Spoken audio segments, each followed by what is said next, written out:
80% des Français sont carencés. Mais ce n'est pas le pire. Le pire, c'est que 70% de ceux qui se supplémentent prennent la mauvaise dose. Soit trop peu et c'est inefficace, soit beaucoup trop et ça peut devenir toxique. Alors aujourd'hui, je vous donne le protocole exact, validé par les études scientifiques. Quelle forme, quel dosage pour vous, à quel moment de la journée et surtout, comment savoir si vous êtes carencé sans deviner. Je suis Manon, pharmacienne et bienvenue dans Complément Vérité, la science sans filtre. Alors, pourquoi 8 Français sur 10 manquent de vitamine D? Première raison, le soleil. La vitamine D, on devrait la fabriquer naturellement. Comment? Par notre peau, grâce aux rayons UVB du soleil. Sauf que, en France, d'octobre à mars, l'angle du soleil est trop bas. Les rayons UVB sont bloqués par l'atmosphère. Résultat, pendant 6 mois par an, même si vous sortez tous les jours, vous produisez 0 vitamine D. 0. Et l'été, on se protège du soleil. Crème SPF 30, SPF 50, elle bloque 97% de la synthèse de vitamine D. Normal, on protège notre peau du cancer, mais du coup, on ne produit presque rien. Deuxième raison, notre mode de vie. On passe 90% de notre temps en intérieur. Bureau, voiture, maison, les vitres, elles bloquent les UVB. Même assis près d'une fenêtre ensoleillée, vous ne fabriquez pas de vitamine D. Troisième raison, l'alimentation.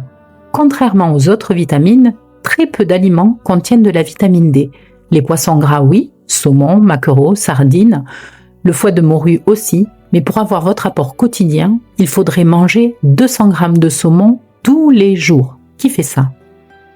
Résultat, 80% de la population française a un taux sanguin inférieur à 30 nanogrammes par millilitre. C'est le seuil minimum recommandé par l'ANSES, l'Agence nationale de sécurité alimentaire. Et un déficit en vitamine D, ça n'est pas anodin. Ça impacte l'immunité, la santé osseuse, l'humeur, la force musculaire et même la santé cardiovasculaire. Donc oui, se supplémenter, c'est nécessaire, mais pas n'importe comment. Parlons des erreurs les plus fréquentes que je vois en pharmacie.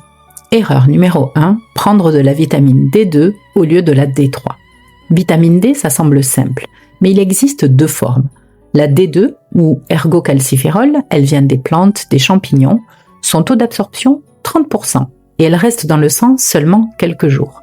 La D3, ou cholécalciférol, elle vient des animaux. C'est aussi celle que notre peau fabrique naturellement au soleil.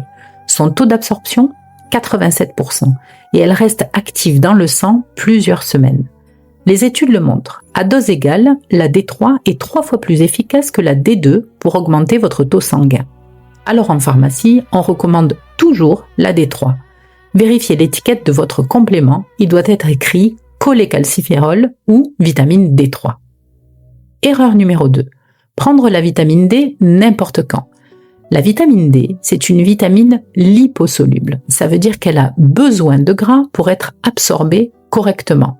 Si vous la prenez à jeun, le matin avec juste un verre d'eau, vous absorbez 30 à 40% de moins. C'est du gaspillage. Le moment optimal, le matin, pendant votre petit déjeuner avec un aliment gras. Exemple, un avocat, des œufs, du beurre sur votre tartine, un yaourt au lait entier, de l'huile d'olive dans votre salade si vous prenez un brunch. Vous n'avez pas de gras au petit déjeuner?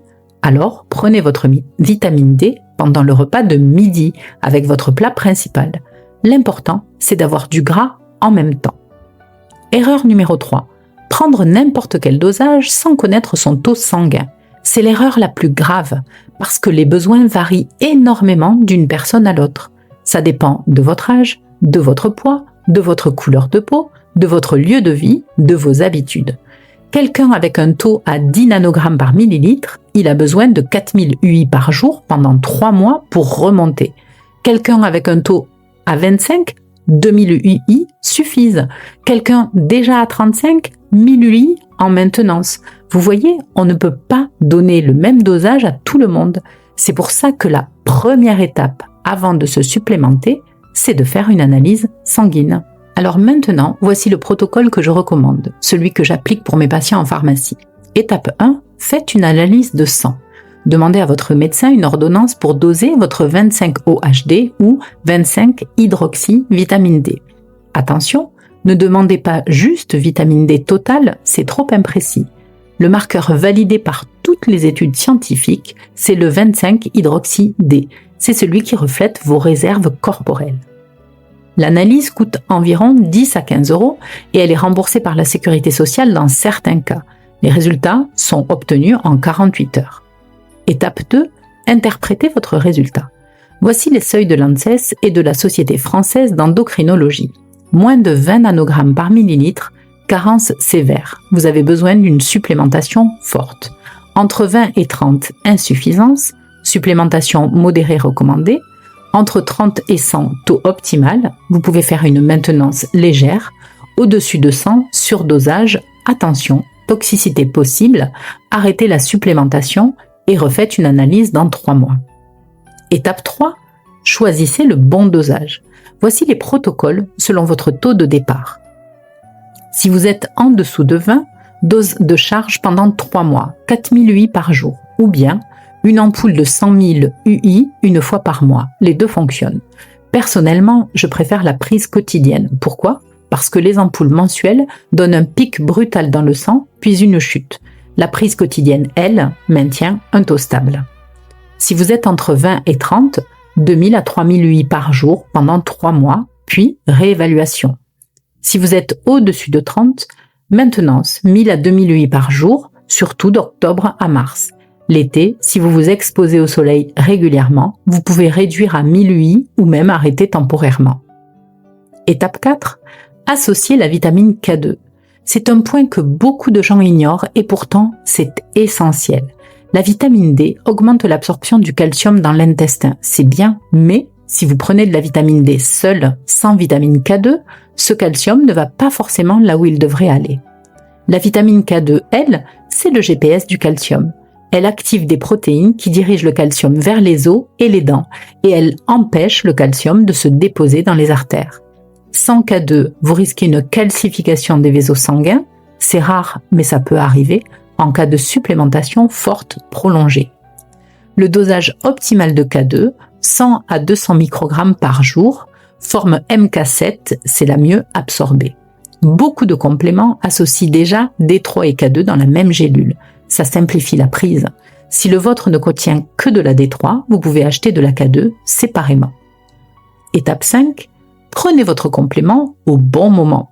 On l'a dit, le matin, pendant le petit déjeuner avec du gras. Exemple de petit déjeuner compatible. Toast avocat œuf brouillé. Vous prenez votre capsule juste après. Porridge avec beurre de cacahuète. Parfait. Yaourt grec entier avec fruits secs et graines. Nickel. Vous êtes en jeûne intermittent ? Alors, prenez votre vitamine D pendant votre premier repas de la journée à midi avec votre déjeuner. Étape 6. Maintenez la régularité. C'est comme le magnésium. Les réserves corporelles mettent du temps à se reconstituer. Vous ne verrez pas de changement après 1 semaine ni après 2. Il faut un minimum de 3 mois de supplémentation régulière pour remonter un taux bas. Et après 3 mois, refaites une analyse sanguine, vous ajustez le dosage en fonction du résultat. Maintenant, parlons des interactions, parce que la vitamine D ne fonctionne pas toute seule. Cofacteur numéro 1, le magnésium. La vitamine D a besoin de magnésium pour être activée dans le corps, plus précisément pour être convertie en sa forme active, le calcitriol. Si vous êtes carencé en magnésium, votre vitamine D restera en partie inactive, même si vous en prenez beaucoup. C'est pour ça qu'en pharmacie, on recommande souvent de supplémenter magnésium et vitamine D ensemble. Dosage magnésium, 300 à 400 mg par jour. Forme bisglycinate, la mieux absorbée. On en a parlé dans la vidéo précédente sur le magnésium. Je vous mets le lien en description. Cofacteur numéro 2, le calcium. Vous avez peut-être entendu, si je prends de la vitamine D, je dois aussi prendre du calcium. Pas forcément. En fait, ça dépend de votre alimentation et de votre âge. Si vous mangez des produits laitiers tous les jours, vous avez déjà assez de calcium alimentaire. Inutile de supplémenter. Par contre, si vous êtes végétalien ou si vous avez une intolérance au lactose et que vous évitez les laitages, oui, un complément de calcium peut être utile. Dosage, 500 à 1000 mg par jour en 2 prises séparées. Jamais plus de 500 mg en une fois, l'absorption sature. Et rappel important, si vous prenez du calcium, prenez aussi de la vitamine K2, on l'a dit tout à l'heure. Interaction médicamenteuse importante.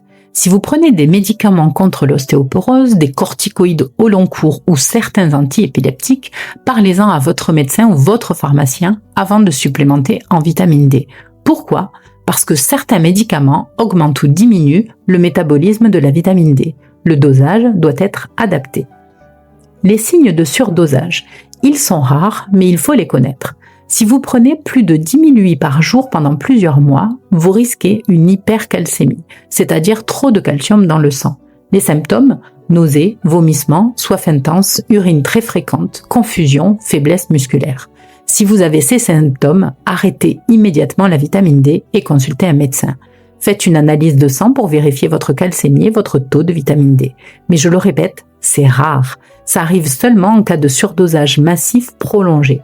Avec les dosages que je vous ai donnés, vous êtes largement dans la sécurité. Les bénéfices prouvés scientifiquement. Maintenant, parlons du positif. Qu'est-ce que vous gagnez à avoir un taux optimal de vitamine D ? Santé osseuse, réduction de 20% du risque de fracture chez les personnes âgées, prévention de l'ostéoporose. Immunité, réduction de 30 à 50% du risque d'infection respiratoire hivernale, grippe, rhume, bronchite. Humeur, plusieurs études montrent une amélioration des symptômes de dépression saisonnière avec une supplémentation. Force musculaire, chez les personnes carencées, remonter le taux de vitamine D améliore la force et réduit le risque de chute. Santé cardiovasculaire, des études observationnelles montrent une association entre taux optimal et réduction du risque cardiovasculaire. Mais attention, c'est encore débattu. On attend les résultats d'essais cliniques en cours. Voilà, vous avez maintenant le protocole complet. Je résume. Étape 1. Analyse sanguine 25-hydroxyde-D. Étape 2. Interprétation du résultat. Étape 3. Dosage adapté. 1000 à 4000 UI selon votre taux. Étape 4. Forme D3, pas D2, associée à K2 et magnésium. Étape 5. Prise le matin avec un repas gras. Étape 6. Réévaluation après 3 mois. Si vous voulez aller plus loin, j'ai créé un guide gratuit, les 10 compléments alimentaires essentiels, le guide basé sur la science. Dedans, vous avez la vitamine D, mais aussi le magnésium, les oméga 3, la vitamine B12 et tous les autres, avec les dosages, les formes à choisir, les interactions et les sources scientifiques complètes. Le lien est juste en dessous dans la description. Vous téléchargez le PDF et vous l'avez pour toujours. Les sources de cette vidéo, ANSES, Société française d'endocrinologie, études PubMed que je cite en description. Si cette vidéo vous a aidé, likez, abonnez-vous et dites-moi en commentaire quel est votre taux de vitamine D. Vous l'avez déjà fait doser ? La semaine prochaine, on parle des oméga 3. Pourquoi 90% des compléments sont oxydés et inefficaces ? À très vite et prenez soin de vous.